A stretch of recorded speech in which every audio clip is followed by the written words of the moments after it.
ஓகேம்மா, very good evening to all.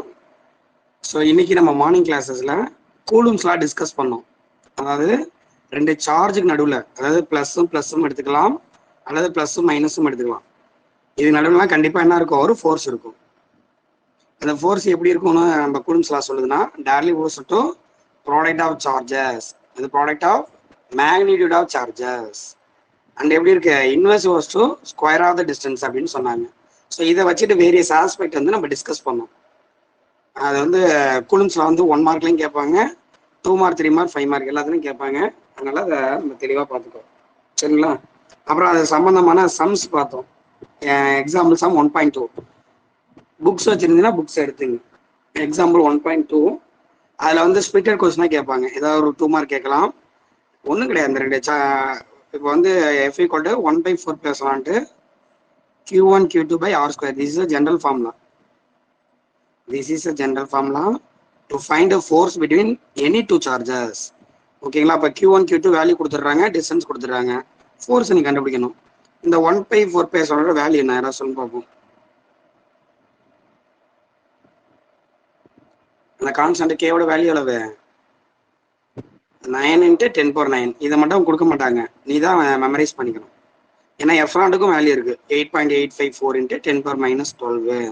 So இதெல்லாம் subject பண்ணா வருது 9 × 10⁹. இது வந்து நீ மனப்பாடம் பண்ணிக்க வேண்டியதுதான். அந்த கூலும்ஸ்லோட கான்ஸ்டன்ட் வேல்யூ 9 × 10⁹. ஸோ இப்போ Q1 Q2 கொடுத்தா நம்ம என்ன பண்ணிக்கலாம்? ஃபோர்ஸை கண்டுபிடிச்சிக்கலாம். ஓகேங்களா? அப்புறம் ஏன் வந்து உப்பு வந்து தண்ணியில் கரையுதுன்னு காலைல பேசியிருந்தோம். ஏன்னா உப்புங்கிறது என்னது? NaCl தான். ஓகேங்களா? Na plus Cl minus. சகனா உள்ள வரலையே, 1 மினிட்மா. சகனா எதாவது மெசேஜ் பண்ணியிருக்காங்க.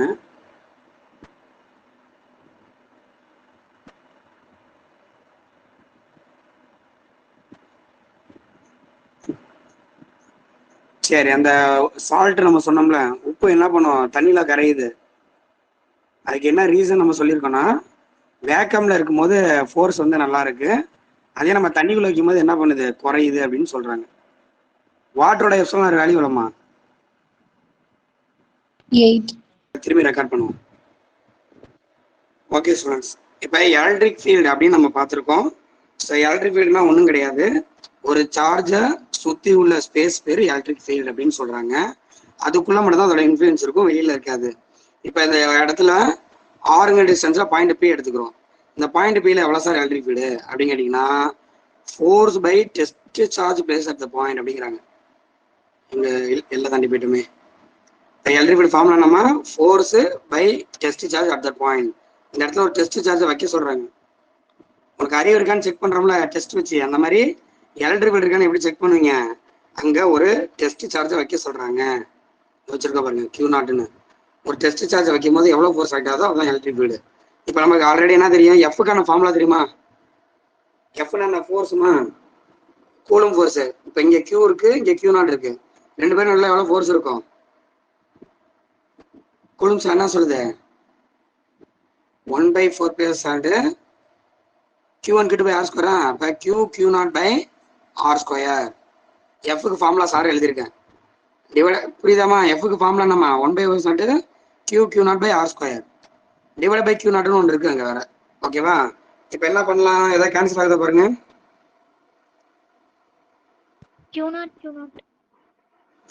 Very good. Q0 கேன்சல் பண்ணிருக்கேன்.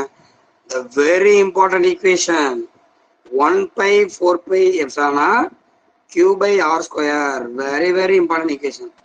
இந்த ஈக்குவேஷன் எப்போ எழுப்பிக்கிட்டாலும் நீங்க சொல்லணும். ஒரு பாசிட்டிவ் சார்ஜை சுற்றி, ஒரு பாசிட்டிவ் சார்ஜ்ல இருந்து பாயிண்ட் P எடுத்துக்கோம்ல, இந்த இடத்துல எவ்வளோ சார் எலக்ட்ரிக் ஃபீல்டு இருக்குன்னா இதுதான் ஃபார்முலா. இந்த டிஸ்டன்ஸ் தெரிஞ்சா போதும், Q வேல்யூ தெரிஞ்சா போதும். ஸோ இப்போ டிஸ்டன்ஸ் Q தெரிஞ்சா போதும் என்ன பண்ணலாம்? எலக்ட்ரிக் ஃபீல்டு கண்டுபிடிச்சிடலாம். இந்த வெக்டாருங்கனால வெக்டார் சிம்பிள் கூட போடுங்க, E வெக்டார்னு போட்டு இங்க வந்து I கேப்போ J கேப்போ அதை போட்டுக்கிட்டா, N கேப்னு கூட போடுங்க, இல்லை R கேப்னு போடுங்க. அப்போ ஒரு பாயிண்ட் சார்ஜால எவ்வளோ எலக்ட்ரிக் ஃபீல்டு இருக்கும்? ஃபார்முலா வந்து 1/4 Q by R square. இந்த ஃபார்முலா உண்டு. இது வந்து ஜென்ரல் டெஃபினேஷன். டெஃபினேஷனோட இது முடிஞ்சு போச்சு, அது யூஸ்லெஸ். நம்மளுக்கு ஆக்சுவலி ஒரு பாசிட்டிவ் பாயிண்ட் சார்ஜால எவ்வளோ எலக்ட்ரிக் ஃபீல்டு இருக்குன்னா, this is a very important formula. நாளைக்கு வந்தோடனே இதான் கேட்பேன். ஃபர்ஸ்ட் கிளாஸ்ல நாளைக்கு மார்னிங் கிளாஸ்ல அதை கேட்பேன். ஒரு பாயிண்ட் சார்ஜோட எலக்ட்ரிக் ஃபார்முலா என்ன? 1/4 Q/R² அப்படின்னு சொல்றோம். ஓகேவா? Is it clear? Yes sir. ஓகேமா. இதுல பார்த்தாலே தெரியும் உங்களுக்கு எலக்ட்ரிக் எப்படி இருக்கு, டைனமிக் சார்ஜ். ஓகே, Q அதிகமா இருந்தா எலக்ட்ரிக் அதிகமா இருக்கும், Qவோட வேல்யூ கம்மினா எலக்ட்ரிக் கம்மி. ஸோ டைனமிக் சார்ஜ் வேல்யூ இது கான்ஸ்டன்ட், அதை விட்டுருங்க. அடுத்த டிஸ்டன்ஸ்க்கு எப்படி இருக்கு, இன்வெர்ஸ் ப்ரொபோர்ஷனலா இருக்கு, அது ஸ்கொயர் டைம்ஸ். அப்ப நம்ம என்ன சொன்னோம், பக்கத்துல நெருங்க நெருங்க தான் எலக்ட்ரிக் அதிகமா இருக்கும், இதே தூரம் போக போய் எலக்ட்ரிக் குறையும். அப்ப டிஸ்டன்ஸ் இன்க்ரீஸ் ஆக எலக்ட்ரிக் குறையும். இதே டிஸ்டன்ஸ் நெருங்குறோம் அப்படின்னா, டிஸ்டன்ஸ் குறையுதுன்னா எலக்ட்ரிக் அதிகமாகும். ஸோ அந்த இடத்த மட்டும் நம்ம பார்த்துக்கணும். அப்ப இந்த ஈக்குவேஷன் பர்ஃபெக்டா இருக்குன்னு சொல்ல வரேன், வேற எதுவும் இல்லை. எலக்ட்ரிக் ஃபீல்டு வந்து dynamic charge, inverse square distance. அப்ப எலக்ட்ரிக் ஃபார்முலா 1/4 Q/R² அப்படின்னு சொல்றாங்க. ஓகேவா? இந்த எலக்ட்ரிக் ஃபீல்டுங்கிறது ஒரு வெக்டார் குவான்டிட்டின்னு சொல்லிட்டோம். இப்போ அடுத்தது இதோட குவான்டிட்டினால யூனிட் இருக்குமாமா, இதுக்கு யூனிட் பண்ணணும். இப்போ ஜென்ரல் ஃபார்முலா என்ன சொல்லிருக்கோம், E=F/Qன்னு சொல்லியிருக்கோம். யாராவது ட்ரை பண்ணுங்க, யூனிட் சொல்லுங்க பாப்போம். Newton per coulomb. Very good, சூப்பர்மா. ஃபோர்ஸ்னா நியூட்டனு, பை சார்ஜ்னா என்னது, கூலும். அப்ப NC-1 உடனே நோ சான்ஸ்ன்றீங்க, NC-1 ஞாபகம் வச்சுக்க வேண்டியதான். எலக்ட்ரிக் ஃபீல்டு நோ சான்ஸ் அப்படின்னு ஞாபகம் வச்சுங்க. அப்ப NC-1 1 மார்க்ல கேட்கலாம் எலக்ட்ரிக் ஃபீல்டோட யூனிட்ஸ். ஓகேங்களா? இப்போ மார்னிங் வந்து கூலும்ஸ்ல பார்த்தோம், அதோட ஆஸ்பெக்ட் பார்த்தோமா, அந்த மாதிரி இப்போ நம்ம எலக்ட்ரிக் ஃபீல்டு பார்த்துருக்கோம். எலக்ட்ரிக் ஃபீல்டோட வேரியஸ் ஆஸ்பெக்ட், இது ஒரு 3 மார்க். எலக்ட்ரிக் ஃபீல்டோட வேரியஸ் ஆஸ்பெக்ட், அது ஒரு 3 மார்க் எடுத்துங்க. இப்போ எலக்ட்ரிக் ஃபீல்ட்னா என்னன்னு தெரிஞ்சுட்டோம், அதை பத்தியான பாயிண்ட்ஸ். நீ ஒன்றும் புதுசா படிக்கணும், எலக்ட்ரிக் ஃபீல்டோட பேசிக் ஐடியா தான்.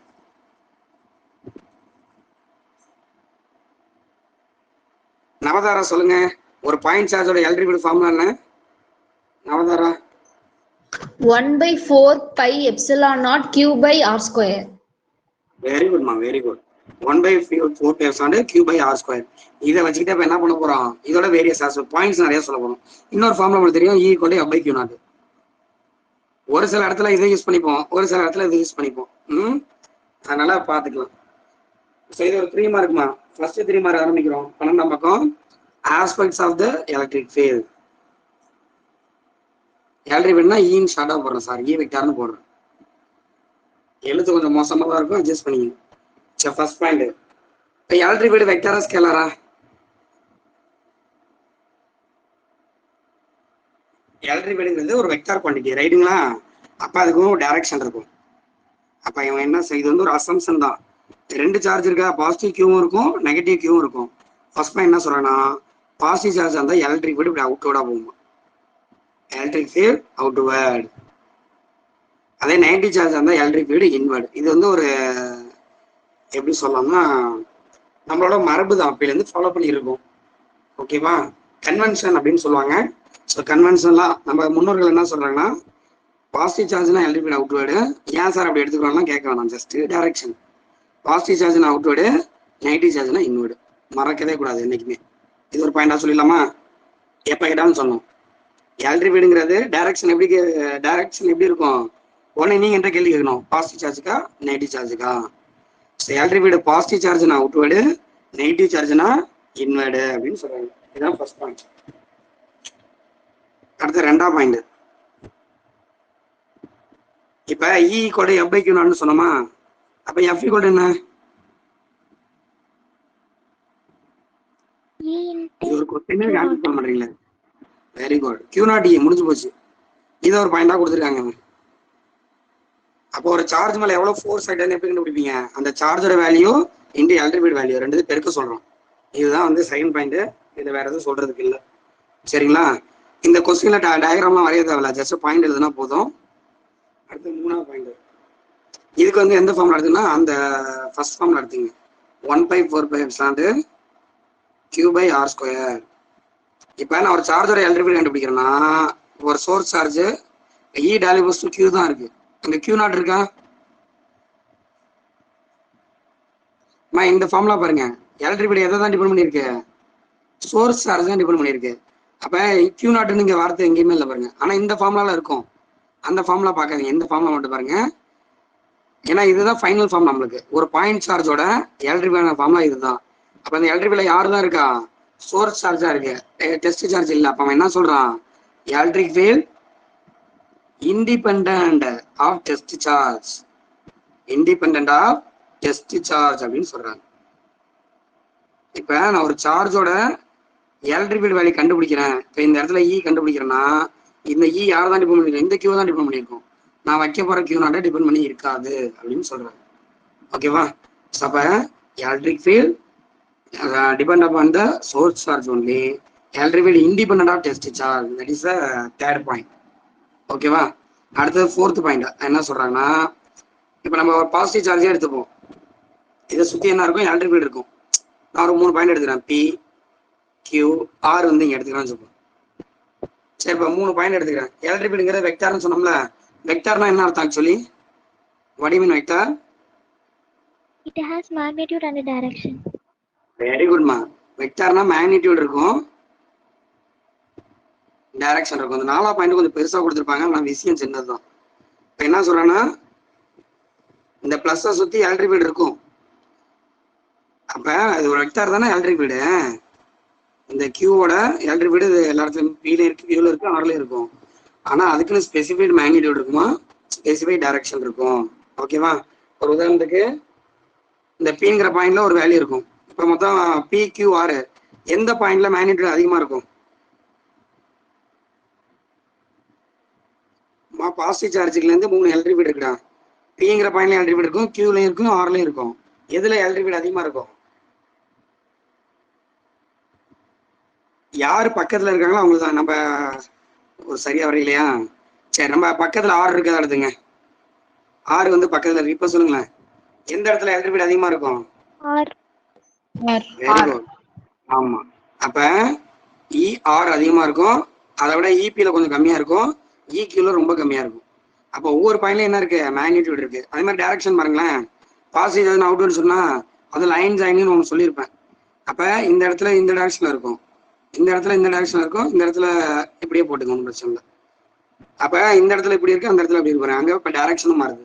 அப்ப எலக்ட்ரிக் ஃபீல்டுங்கிறது வெக்டார் தான். ஒவ்வொரு பாயிண்ட்லயும் ஒரு மேக்னிடியூட் இருக்குமா, ஒவ்வொரு பாயிண்ட்லயும் ஒரு டைரக்ஷன் இருக்கும் அப்படின்னு சொல்றாரு. புரியுது அந்த point? Electric field is vector quantity.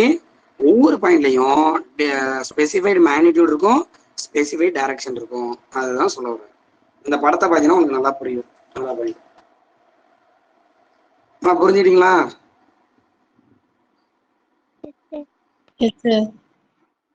ஓகேம்மா. அடுத்து 5ஆம் பாயிண்ட் என்ன சொல்றாங்கன்னா, அடுத்த பேஜ்ல இருக்கும்.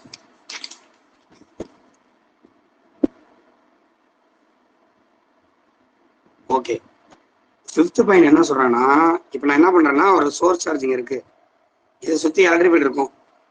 இப்போ நான் கண்டுபிடிக்கிறதுக்கு ஒரு சார்ஜ் கொண்டு வந்து வைக்கிறேன். அந்த சார்ஜ் கியூ நாட் எடுத்துங்க. இந்த சார்ஜ் கியூ நாட் எப்படி இருக்கணும்? ஸ்மாலா இருக்கணுமா. ஸ்மால்னு சொல்ல இன்ஃபினைட்லி ஸ்மால், இன்ஃபினைட் டெசிமலின்னு சொல்றாங்க. இன்ஃபினைட் டெசிமலி ஸ்மால், ரொம்ப ரொம்ப சின்ன சார்ஜா இருக்கணுமா. ஓகேவா? ரொம்ப பெரிய சார்ஜ் எடுத்து வந்து என்ன ஆயிரும்? அது டிஸ்டர்ப் ஆயிரும். இப்போ இதுவும் பிளஸ்ன்னு எடுத்துக்க, இதுவும் பிளஸ். நான் எடுத்து வர டெஸ்ட் சார்ஜ் எப்படி இருக்கணும்? சின்னதா இருக்கணும், வேல்யூ கம்மியா இருக்கணுமா. நீ பெரிய சார்ஜ் எடுத்து வந்து அது என்ன பண்ணிடும்? இந்த சோர்ஸ் ஓடி போயிடும். புரியுதாடா? அதனால சிம்பிளா சொல்றாங்க, நம்ம எடுத்து வரக்கூடிய சார்ஜ் இன்ஃபினைட் ஸ்மாலரா இருக்கணும் அப்படின்னு சொல்றாங்க. அடுத்தது 6ஆம் பாயிண்ட்ல ஒன்றும் இது பண்ணல, ஜஸ்ட் 6ஆம் பாயிண்ட் விட்டுருங்க, அதுல ஒன்றும் பாயிண்ட்ஸ் இல்லை. அடுத்த 7ஆவது பாயிண்ட் பாருங்க. எல்லாத்துலயுமே டைப்ஸ் இருக்கும்ல, அது மாதிரி எலக்ட்ரிக் ஃபீல்டை 2ஆ பிரிக்கிறாங்க. ஒன்று வந்து யூனிஃபார்மு, இன்னொன்று வந்து நான் யூனிஃபார்ம். 6ஆம் பாயிண்ட் தேவை. அதில் என்ன சொல்லுங்கன்னா கடைசியாக சொல்றேன், அவங்க மொத்தம் 3 மாதிரிலாம் கேட்க போறாங்க. அப்போ 6 பாயிண்ட் எழுதணும். அதனால இப்போ அந்த 7 பாயிண்ட் இருக்கனால அந்த 6ஆம் பாயிண்ட் விட்டுலாம் நம்ம. இப்போ எலக்ட்ரிக் ஃபீல்டை 2ஆ பிரிக்கிறாங்க. ஒன்று வந்து யூனிஃபார்ம் எலக்ட்ரிக் ஃபீல்டு, இன்னொன்று நான் யூனிஃபார்ம் எலக்ட்ரிக் ஃபீல்டு. நம்ம என்ன சொல்லிருக்கோம்? யூனிஃபார்ம் எலக்ட்ரிக் ஃபீல்ட்னா அது ஒரு வெக்டார் குவான்டிட்டி, மேக்னிடியூடும் இருக்கும், டைரக்ஷனும் இருக்கும்னு சொல்லியிருக்கோம். அப்போ அவன் என்ன சொல்றான்? யூனிஃபார்ம்னு என்ன அர்த்தம் கேட்டீங்கன்னா, சேம் மேக்னிடியூட் சேம் டைரக்ஷன் இருந்துச்சுன்னா அது பேர் யூனிஃபார்ம் எலக்ட்ரிக் ஃபீல்டா. அதே நான் யூனிஃபார்ம்னா டிஃப்ரெண்ட் மேக்னிடியூட் டிஃப்ரெண்ட் டைரக்ஷன். புரியுதா? சேம் மேக்னிடியூட் சேம் டைரக்ஷனா யூனிஃபார்மு, டிஃப்ரெண்ட் மேக்னிடியூட் டிஃப்ரெண்ட் டைரக்ஷனா நான் யூனிஃபார்ம். இப்போ வந்து இதுக்கு படம் ஆயிராங்க. பேஜ் நம்பர் 13 படம் இருக்காமா, இப்படி அரைஞ்சிருக்காங்க. ஏற மார்க் இப்படி போட்டு வச்சிருக்காங்க. ஏற மார்க் எதை இண்டிகேட் பண்ணா எலக்ட்ரிக் ஃபீல்ட் இண்டிகேட் பண்ணுது. ஏமா இப்போ இப்படி ஒரு வெக்டார் போடுறேன், இப்படி ஒரு வெக்டார் போடுறேன், இல்லை யாரு மேக்னிடியூட் அதிகமாக இருப்பாங்க சொல்லி பார்ப்போம். 1 2 யார் மேக்னிடியூட் அதிகம்? 2. Very good. இப்போ இங்க சொல்லுங்க, இந்த பாக்ஸ் போடுறதுன்னா இதுல எதோட எலக்ட்ரிக் ஃபீல்ட் அதிகமா இருக்கு? எல்லாமே சேமா இருக்கு சார். வெரி குட்மா. அப்ப சேம் மேக்னிடியூட் எல்லாமே டைரக்ஷன் ஒரே மாதிரி தானே இருக்கு, லெஃப்ட் ரைட் தான் போகுது. அப்ப இதுதான் என்னது? Uniform. Same magnitude same direction. ஓகேவா? முடிஞ்சு போச்சு. அதே இப்போ நம்ம பாசிட்டிவ் சார்ஜ் பார்த்தோம், இது பார்த்தோமே. இப்போ ப்ரீவியஸ் பேஜ் போறேன். இந்த பாயிண்ட் 4 பாயிண்ட்ல சொல்லிக்க பாருங்க. ஒரு பாயிண்ட் சார்ஜை சுத்தி இருக்கு பாருங்க, ஒவ்வொரு இடத்துல ஒவ்வொரு எலக்ட்ரிக் ஃபீல்ட் இருக்கப்பா, ஒவ்வொரு இடத்துல டைரக்ஷன் மாறுது பாருங்க.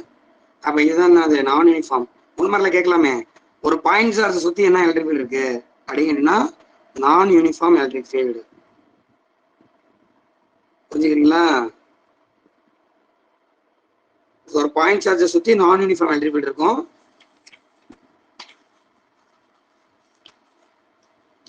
அதே மாதிரி இந்த மாதிரி டயக்ராமும் பாசிபிள். அது எப்படி நான் உங்களுக்கு பின்னாடி சொல்றேன். ஸோ இந்த மாதிரி இருந்துச்சுன்னா அது பேர் யூனிஃபார்ம் எலக்ட்ரிக் ஃபீல்ட். ஓகேவா? ஸோ இது ஒரு 3 மார்க்மா. படம்லாம் அதுக்கு வரைய தேவையில்லை, நீங்க ஜஸ்ட் ஒரு 6 பாயிண்ட் படிச்சுங்க. அது ஃபுல்லாலாம் எழுத வேணாம். இந்த 4 பாயிண்ட்லாம் பெருசா இருக்கு பாருங்க, ஜஸ்ட் 2 லைன் எழுதுனா போதும். இந்த மாதிரி ஒவ்வொரு பாயிண்ட்லையும் ஸ்பெசிஃபைடு எலக்ட்ரிக் ஃபீல்டு மேக்னிடியூடும் இருக்கும், டைரக்ஷனும் இருக்கும்னு சொல்லணும். ஸோ அவ்வளோதான் இந்த 6 பாயிண்ட். ஸோ இப்போ இன்னைக்கு நம்ம என்ன பார்த்துருக்கோம் அப்படின்னா, இது வரைக்கும் என்ன பார்த்துருக்கோம்? எலக்ட்ரிக் ஃபீல்டுனா என்ன, சார்ஜை சுற்றி உள்ள ஸ்பேஸ்ன்னு சொன்னோம், இல்லை F/Q0ன்னு சொன்னோம். F/Q0 தான் இம்பார்ட்டன்ட். அதுக்கப்புறம் எலக்ட்ரிக் ஃபீல்டுக்கு ஃபார்முலா டெரைவ் பண்ணோம், 1/4π Q/r². அப்புறம் இதோட வேரியஸ் ஆஸ்பெக்ட் பார்த்துருக்கோம். இது ஒரு 3 மார்க். இல்லை டவுட் இருக்கு உங்களுக்கு? No sir. Any doubt? Time 7:50 இன்னும் 10 நிமிஷம் இருக்கு. இன்னொரு செய்தி சொல்லிட்டு முடிச்சுடுறோம். ரைட்மா. இப்போ பேஜ் நம்பர் 15ல அங்கெல்லாம் நீ ஒன்றும் படிக்கலாம். ஃபர்ஸ்ட் யூனிட் பார்த்தீங்கன்னா 60 பக்கத்துக்கு வருது, 50 பக்கத்துக்கு வருது. நீ அவ்வளோலாம் படிக்க தேவையில்ல. நான் சொல்ற ஒரு 15 பக்கம் படிச்சா போதும். சரிங்களா? இது வரைக்கும் நீ என்ன படிச்சா போதும்? காஸ்ல அதோட ஆஸ்பெக்ட் படிங்க. இப்போ நம்ம சொன்ன எலக்ட்ரிக் ஃபீல்டோட ஆஸ்பெக்ட் படிங்க. இந்த 2 கொஸ்டின் படிச்சாலே இது வரைக்கும் நடத்தினே தரவாயிரும். அடுத்த 15ஆம் பக்கம் ஒரு சூப்பர் கொஸ்டின் பிரின்சிபல். நம்ம ஆல்ரெடி ஃபோர்ஸுக்கு சொன்னோமாமா, ஃபோர்ஸோட சூப்பர் பொசிஷன் பிரின்சிபல் சொன்னோம்ல. என்ன பண்ணணும்? எல்லா ஃபோர்ஸையும் ஆட் பண்ணணும். இந்த ப்ரீவியஸ் பேஜ் இந்த இருக்கு பாருங்க. இப்போ என்ன சார் நடத்தின இந்த இடம் இருக்கு பாருங்க. இப்போ ஒரே ஒரு சார்ஜ் இருக்கு, அதை சுற்றி 4 சார்ஜ் என்ன பண்ணுவோம்? 4 ஃபோர்ஸையும் கண்டுபிடிச்சி ஆட் பண்ணும். அதே மாதிரி இதை தான் சேஞ்ச் பண்றேன். இப்போ ஒரு சார்ஜ் இருக்குன்னா இதை சுற்றி 4 சார்ஜ் இருக்கு. அப்போ இதோட எலக்ட்ரிக் ஃபீல்டு இருக்கும். இது E1 போடுங்க. E1, E2, E3, E4. இப்போ what is the total electric field இந்த பாயிண்ட்? என்ன பண்ணும்? All the electric field. அவ்வளவுதான். அதே vector sum of all the electric field முடிஞ்சு போச்சு. வெக்டார் இந்த வார்த்தையை விட்டுறாதீங்க, ஏன்னா அது ஒரு வெக்டார் குவான்டிட்டி. டைரக்ஷன் மாறினா எல்லாமே மாறும். ஓகேவா? சரி, அதனால என்ன பண்றோம்? E1 vector plus E2 vector E3 vector. அவ்வளவுதான். நீ வேற எதுவும் படிக்க வேணாம். ஜஸ்ட் ஃபார்முலா மாதிரி கொடுத்துட்டு என்ன பண்ணுவாங்க? காமனா எல்லாத்தையுமே காமனா 1/4π வந்துடும். நான் 1/4π காமனா எடுத்துட்டு சமேஷனா QI/RI² அப்படின்னு கொடுப்பாங்க. I = 1லேருந்து ∞n வரைக்கும் போகும். எத்தனை சார்ஜ் இருக்கோ அத்தனை சார்ஜ் போகும். அதனால ஜஸ்ட் பார்த்துங்க, மற்றபடி அந்த சூப்பர் பொசிஷன்ல ஒன்றும் கிடையாது. ஓகேவா? சரி, இன்னொரு 10 மினிட்ஸ் இருக்கு. இன்னொரு விஷயத்தை நம்ம சொல்லி முடிச்சுவோம்.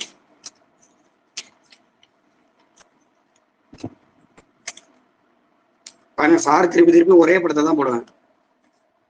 அது எதோ திருப்பி வரும். இப்போ ஒரு பாசிட்டிவ் சார்ஜ் இருக்குன்னா அதை சுற்றி என்ன இருக்கு? எலக்ட்ரிக் ஃபீல்டு இருக்கு. அது எப்போ நம்ம உணர முடியும்? when we feel the electric field is there. So we have to test it. ஒரு டெஸ்ட் சார்ஜ் கொண்டு வந்து வைக்கணும். இது Q0, ஒரு Q0க்கு டெஸ்ட் சார்ஜை வைக்கணும். ஓகேவா? அப்போ மட்டும் தான் நம்மளால என்ன பண்ண முடியும்? அதை உணர முடியும். இருந்தாலும் நம்ம என்ன பண்ணலாம், எலக்ட்ரிக் ஃபீல்டை டயக்ராமா வரையலாம். எலக்ட்ரிக் ஃபீல்டை விஷுவலா என்ன பண்ணலாம், அவங்களுக்கு காட்டலாம், இப்படிதான் இருக்கும் அப்படிதான் இருக்குன்னு. ஸோ ரஜினிகாந்த் இருக்காருன்னு வச்சுப்போம், ஏன் விஜய் எடுத்துமா, இளைய தளபதி விஜய் இருக்காரு, அவர் இப்படி இருப்பாரு அப்படி இருப்பான்னு ஒரு 10 பாயிண்ட் சொல்லாம அவரோட போட்டோவை கண்டவனுக்கு புரிஞ்சு ஈஸியா இருக்கும்ல. அந்த மாதிரி எலக்ட்ரிக் ஃபீல்டு என்ன பண்றாங்க, இவ்வளவு நேரம் சொன்ன கதையை விட்டுட்டு எலக்ட்ரிக் ஃபீல்டை டயக்ராமா வரைய போறாங்க. எலக்ட்ரிக் ஃபீல்டை என்ன பண்ண போறோம், ஒரு டயக்ராமா வரைய போறோம். அந்த டயக்ராம லைன் லைனா வரைய போறேன். அதனால அதுக்கு பேர் என்னன்னு கேட்டீங்கன்னா, அதுக்கு பேரு எலக்ட்ரிக் ஃபீல்ட் லைன். இது ஒரு 3 மார்க்கு. நீ ஆல்ரெடி இப்போ எலக்ட்ரிக் ஃபீல்டோட ஆஸ்பெக்ட் படிச்சுன்னா இது முடிஞ்சு போச்சு. Electric field line. இப்போ 2 மார்க்ல எலக்ட்ரிக் ஃபீல்ட் லைன் கிட்ட என்ன பண்ணுவீங்க, electric field line. Page number 17 வாங்க.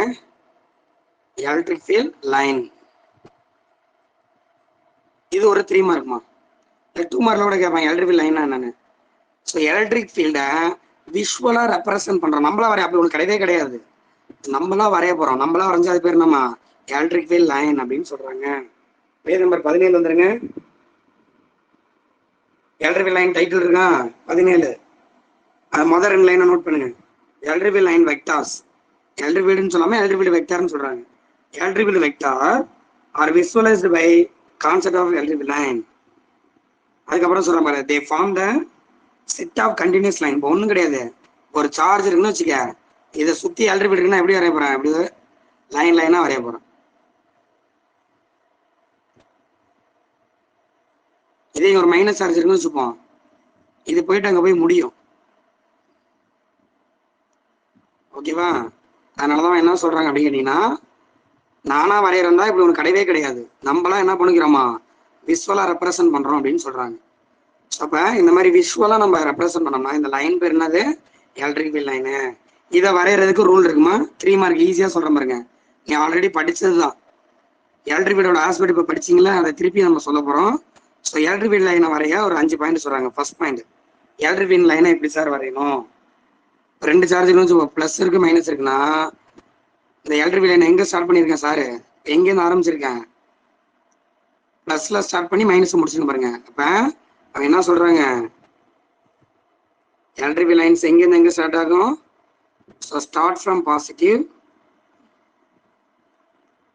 எலக்ட்ரிக் ஃபீல்ட் லைன் நம்மளா தான் வரைய போறோம். எப்படி வரையணுமா, பாசிட்டிவ்ல ஸ்டார்ட் பண்ணி நெகட்டிவ்ல முடிக்கணும் அப்படின்னு சொல்றாங்க. இதுதான் ஃபர்ஸ்ட் பாயிண்ட். இதுக்கும் நீ படம் வரைய தேவையில்லை, பாயிண்ட் மட்டும் படிச்சா போதும். So electric field line start from positive end with negative. இது ஒன்றும் கிடையாது. இப்போ எலக்ட்ரிக் ஃபீல்டோட டைரக்ஷன் நீங்க சொன்னீங்களே, எலக்ட்ரிக் ஃபீல்டு பிளஸ்னா எப்படி இருக்கும் சொன்னேன் போன கொஸ்டின்ல. எலக்ட்ரிக் ஃபீல்டு பிளஸ்னா எப்படி இருக்கும், நான் சொல்லுங்கடா. எலக்ட்ரிக் ஃபீல்டு பாசிட்டிவ் சார்ஜ்ல எப்படி இருக்கும், அவுட்வர்ட். Outward. நெகட்டிவ் சார்ஜ்னா Inward. அதே தான் இங்கேயும் கட்டுறான் பாரு. பாசிட்டிவ்ல ஸ்டார்ட் ஆகுது பாருங்க, வெளில போதான் மைனஸ்ல உள்ள வருது பாருங்க, இன்வர்டு. அதை வார்த்தை மாத்துறாங்க, start from positive end with negative. இல்ல சார் வெறும் பிளஸ் மட்டும் தான் சார் இருக்கு அப்படின்னு அர்த்தம். மொதல் பாயிண்டே 3 விதமா சொல்லியிருப்பாங்க. நீ ஒரு வாட்டி எழுதுனா போதும், இதை சொன்னா போதுமா. Electric field line start from positive charge end with negative charge சொன்னா போதும். உன் புக்ல என்ன தெரியுமா சொல்றாங்க, அடுத்த மொதல் பாயிண்டே இன்னொரு விதமா சொல்றாங்க. பாசிட்டிவ் சார்ஜ் மட்டும் இருக்குன்னு அர்த்தம். சார்ஜ் பாசிட்டிவ் சார்ஜ் ஸ்டார்ட் ஆகுது எங்க முடியும்னு சொல்ல முடியாது, இன்ஃபினிட்ல சொல்ல முடியுமா. Start from charge end with infinity, எங்க முடியும்னு சொல்ல முடியாது, ஏதோ ஒரு இடத்துல முடியும் இன்ஃபினிட்டி அப்படின்னு சொல்றாங்க.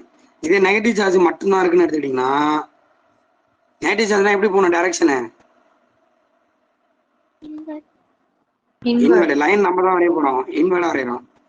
அப்ப இவன் என்ன சொல்றான், ஸ்டார்ட் ஃப்ரம் இன்ஃபினிட்டி, எங்க ஆரம்பிக்குன்னு சொல்ல முடியாது, எங்கேயோ ஒரு ஆரம்பிக்கும், ஆனா எண்ட் வித் சார்ஜ். ஒரே பாயிண்ட 3 விதமா சொல்லிருக்காங்க பாருங்க, புரியுதாமா. ஃபர்ஸ்ட் பாயிண்ட் என்ன சொல்றாங்க, ஃபர்ஸ்ட் பாயிண்ட 3 விதமா சொல்றாங்க. Start from positive charge end with negative charge. அடுத்தது start from charge end with negative infinity. அதுல நெகட்டிவ் சார்ஜை பொறுத்திக்கும் start from infinity end with negative. இந்த 3த்துல உனக்கு எது ஈஸியா இருக்கோ ஒன்று எழுதுனா போதும். நீ ஃபர்ஸ்ட் எழுதுறது பெஸ்ட்னு நினைக்கிறேன். இங்க பார்த்தோம்ல, இதை கரெக்டா எழுதுறீங்க. So start from positive end with negative அப்படின்னு சொல்றாங்க. இதாம்மா ஃபர்ஸ்ட் பாயிண்ட். ஓகேவா. இப்போ 2வது பாயிண்ட் என்ன பண்றாங்க அப்படின்னு கேட்டீங்கன்னா, சரி, இப்போ பாசிட்டிவ் சார்ஜ்னா அவுட்வர்ட்னு சொன்னீங்க, நெகட்டிவ் சார்ஜ்னா இன்வர்ட்னு சொன்னீங்க. ஒரு உதாரணத்துக்கு நான் இந்த இடத்துல எடுக்கிறேன். நான் இந்த இடத்துல டாப்ல பாருங்களா, பாயிண்ட் பின்னு எடுத்துருக்கேனா, அந்த இடத்துல எலக்ட்ரிக் டைரக்ஷன் எப்படி இருக்கு? அவுட்வர்டா இன்வர்டா எப்படி சொல்லுவீங்க? Outward. அது ஒரு நம்ம சொல்ல முடியாது அந்த இடத்துல. இங்கன்னா அவுட்வர்டு அங்கன்னா இன்வர்ட்னு சொல்றீங்க, அது அந்த இடத்துல சொல்ல முடியாது. அதனால என்ன பண்ணாங்கன்னா, இங்க ஒரு டேஞ்சல் லைன் இப்போ போயிட்டு இருக்கலாமா, இங்க ஒரு டேஞ்சல் லைன் வரைய சொல்றாங்க. சார் இந்த ப்ரௌன் கலர்ல வரைஞ்சிருக்கேன் பாருங்க. கலர்ஃபுல்லா தெரியுதா, பிளாக்கா தெரியுதா உங்களுக்கு நான் எழுதுறதெல்லாம்? அந்த கலருக்கு ஏற்ற மாதிரி தான் தெரியுது. நான் முடிச்சிருவோம், Black. 5 நிமிஷம் தான் முடிச்சிருவோம். சொல்லுங்க. இப்ப பிளாக்ல எழுதிருக்கேன்டா, இது கிரீன் தெரியுதா, கிரீன் ப்ரௌன் தெரியுதா? Mostly எல்லாம் ஒரே கலர் தான் தெரியுது. ஆஹா, சரிம்மா சரிம்மா, ஓகே ஓகே, பார்த்துப்போம். இப்போ இந்த ஏதோ ஒரு பாயிண்ட்ல எலக்ட்ரிக் டைரக்ஷன்னா டேஞ்சன் லைன் வரைய சொல்றாங்க. இதுதான் என்னது, எலக்ட்ரிக் டைரக்ஷன். புரியுதா? ரெண்டாவது பாயிண்ட் படிச்சு பாருங்க, என்ன சொல்லியிருக்காங்க. Electric vector at a point in a space is tangential to the electric field. இந்த இடத்துல என்ன பண்றோம், ஒரு டேஞ்சன் லைன் வரைங்க, அதுதான் எலக்ட்ரிக் டைரக்ஷன்.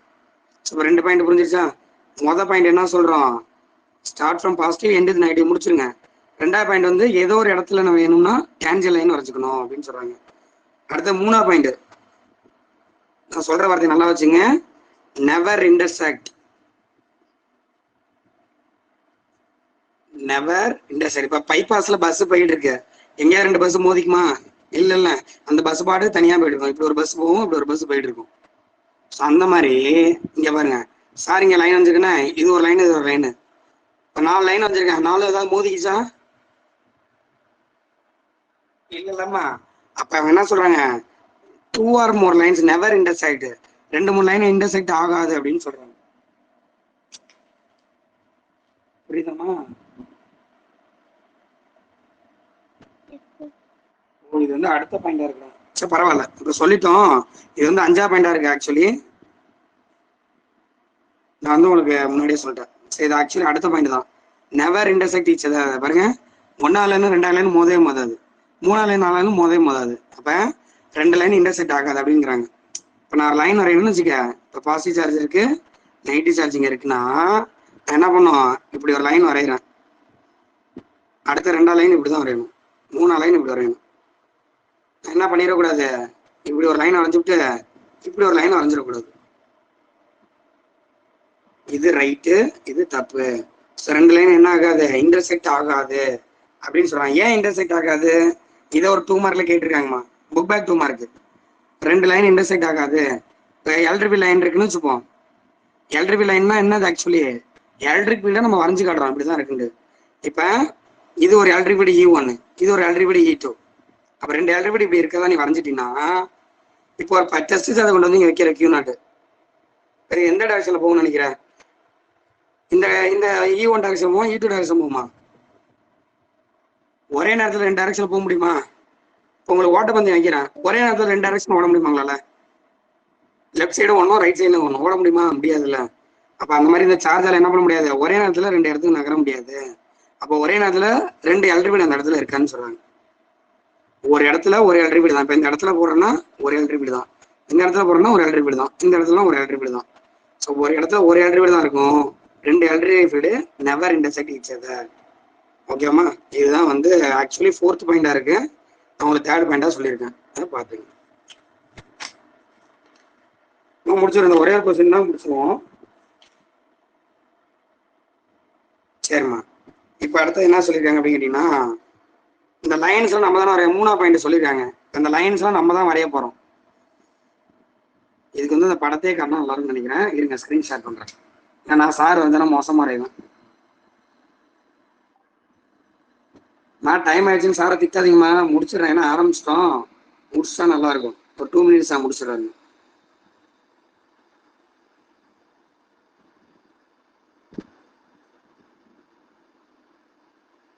அதுக்குள்ள எவ்வளவு பேஜ் கவர் பண்றோம்?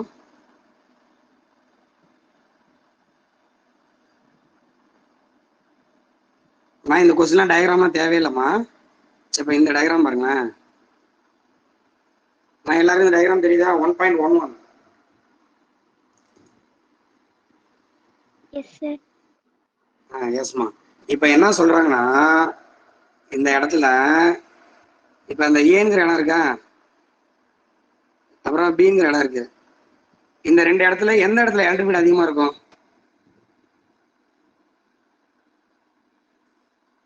ஏபி இருக்கலாமா? ஏல அதிகமா இருக்குமா, பில அதிகமா இருக்குமா? ஏல தான் அதிகமா இருக்கும். ஏன்னா ஏ தானே பக்கத்துல இருக்கு, சார்ஜ் பக்கத்துல. அப்ப அவங்க என்ன சொல்றாங்கன்னு கேட்டீங்கன்னா இந்த ஏல எலக்ட்ரிக் அதிகமா இருக்கும். நீங்க சொன்னது ரைட்டு தான். நீங்க எப்படி சொன்னீங்க? நீங்க வந்து இந்த ஃபார்முலா வச்சு சொல்லிப்பேன், இன்வெர்ஸ் போஸ்ட் ஆர் ஸ்கொயர். நம்ம அதை போக மாட்டேது.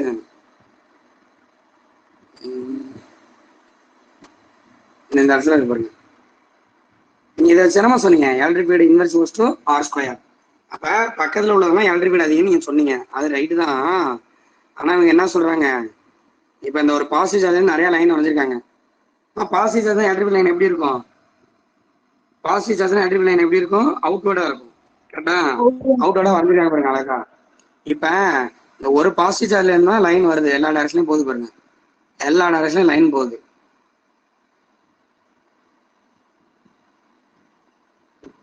ஓகே, அப்படி போகும்போது இந்த ஏல எத்தனை லைன் இருக்குன்னு என்னங்க பார்ப்போம் யாராவது ஒருத்தங்க. ஏல எத்தனை லைன் பூந்து போகுது இல்ல?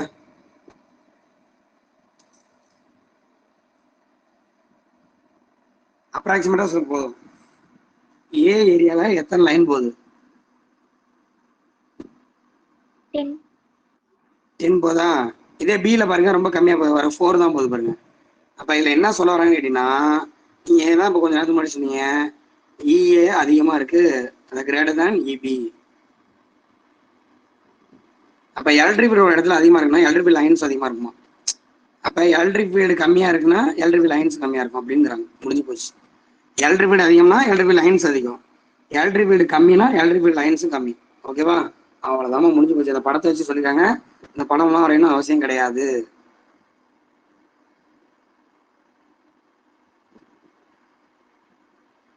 இந்த இடத்த மட்டும் நோட் பண்ணிக்க. இந்த இதுதான் third. Electric lines R tensor இந்த ரீஜியன். எங்க? Electric larger magnitude. அடுத்த பாயிண்ட் அப்படியே ஆப்போசிட்டா சொல்லுங்க, லெஸ் மேக்னிடியூட்னா லெஸ் எலக்ட்ரிக் ஃபீல்டு. புரியுதாடா? நம்ம தான் லைன் வரைய போறோம். ஒரு இடத்துல எலக்ட்ரிக் ஃபீல்டு அதிகமா இருக்குன்னா அதிகமா லைன் வரையணுமா, கம்மியா இருக்குன்னா கம்மியான லைன்ஸ் வரையணும் அப்படின்னு சொல்றாங்க. That's all. ஓகேவா? அப்புறம் இன்னொன்னு எலக்ட்ரிக் ஃபீல்டு இது வந்து never intersect each other already சொல்லிட்டோம். ஸோ இது கடைசி பாயிண்ட். இங்க என்ன சொல்றாங்கன்னா இந்த நம்பர் ஆஃப் லைன்ஸ் நம்ம வரைய போறோம்ல, அது எதை பொறுத்தும் இருக்கும்? Magnitude of charge, number of electric lines emanate from charge டேர்லி was to magnitude of charge. இது ஒரு பாயிண்ட், முக்கியமான பாயிண்ட். ஆனா இப்ப இந்த லைன் நம்ம தானே வரைகிறோம், அது எதை டிபெண்ட் பண்ணியிருக்கு? எலக்ட்ரிக் ஃபீல்ட் டிபெண்ட் பண்ணியிருக்குன்னு நான் சொன்னேன். இன்னொன்று மெயினாக எதை டிபெண்ட் பண்ணியிருக்குன்னா சார்ஜ் டிபெண்ட் பண்ணியிருக்கான். எது? மேக்னிடியூட் ஆஃப் சார்ஜை டிபெண்ட் பண்ணியிருக்கு. சரி, எக்ஸாம்பிள் படம் வரைஞ்சிருக்கான் பாருங்க. எக்ஸாம்பிள் பாருங்க, இதுல எத்தனை லைன்மா இருக்கு எண்ணி பாருங்க. இந்த ரவுண்ட் பண்ணியிருக்குன்னா எத்தனை லைன் இருக்கு? உன் புக் வேணாலும் பாருங்க.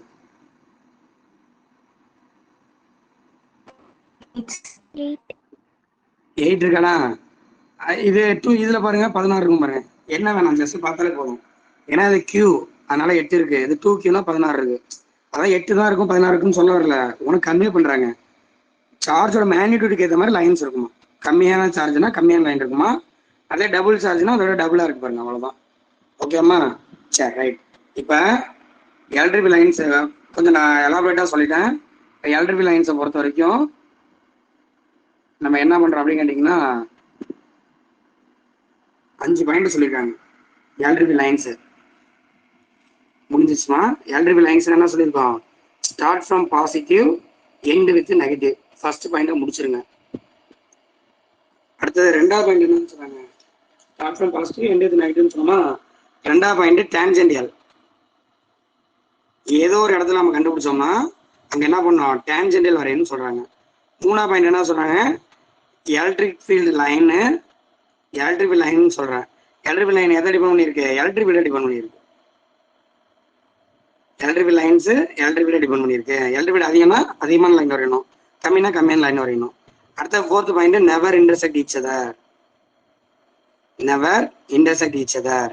அடுத்த fifth point electric field lines டேர்லி was to charge magnitude of charge. கம்மியான சார்ஜா கம்மியான எலக்ட்ரிக் லைன்ஸ். அதிகமான சார்ஜ்னா அதிகமான எலக்ட்ரிக் லைன்ஸ். அவ்வளோதானே, இது ஒரு 3 மார்க். ஓகேவா? சரி, இதோட ஸ்டாப் பண்ணிக்கிறேன். ஒரு நிமிஷம்.